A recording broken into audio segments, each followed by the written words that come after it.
Hey, it's Troy here, and welcome to a melting hot Missouri. I love the heat, don't get me wrong, but it's really hot and really humid. So I'm not on the water, obviously, right now. I'm at the house. But I want to go in the office here and shoot a video and show you a technique I used for catching some bass last week on Table Rock Lake.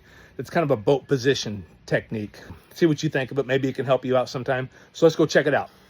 Okay, so here's what I got. A crude drawing on the dry erase board right above my desk. I cleaned it off for you.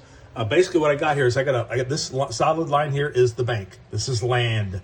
It's kind of a bulging point. This hyphen line is the underwater area of the point shelf. At the edges of the hyphen line, it kind of falls off a little faster. Not a quick drop off, but it falls off much quicker at the edge of the hyphen line. Here, about where the back of the boat is on this drawing, which I'll explain more in a little bit, is about 3 foot. And out here is about 15 foot deep. Sorry about that glare. That's a light right there trying to light this up. And then from the span from here to here, which I don't have wrote on here, it's probably about 60 foot. And what we have here are little schools of shad. Okay, so there's the drawing, and here's what's going on. I pulled up and I found a lot of shad schools on this point, this flat point here. And they were scattered around, not moving much actually. Bass would come up, hit a school, and then they would gorge and then leave. And another one might come up and eat, or multiples. And so they were coming in and feeding and then leaving. I didn't want to position my boat the traditional way. Got my trusty bass boat right here. So what I was doing was, instead of positioning on the side and casting and hitting one, hitting that one, hitting that one, hitting that one, I positioned my boat here. Trimmed my motor up, shallow water anchored down with the boat back to the bank.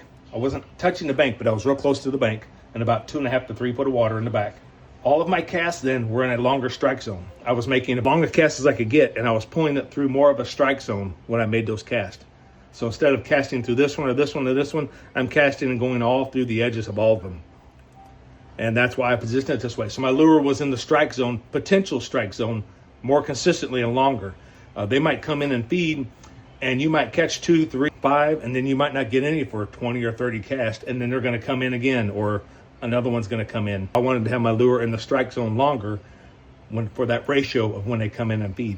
That's why I positioned the boat like that. Positioning the boat here instead of here or out on the end. It was easier to do it with shallow water anchors and keep the boat stationary than it was to mess with spot lock out there. Spot lock, depending on the wind, can sometimes have you in a circle. And the shallow water anchors had the boat obviously more pegged. So just thought I'd share that with you. Had a little fun here with you in the office while it's 1,000,000 degrees outside. So thanks for watching.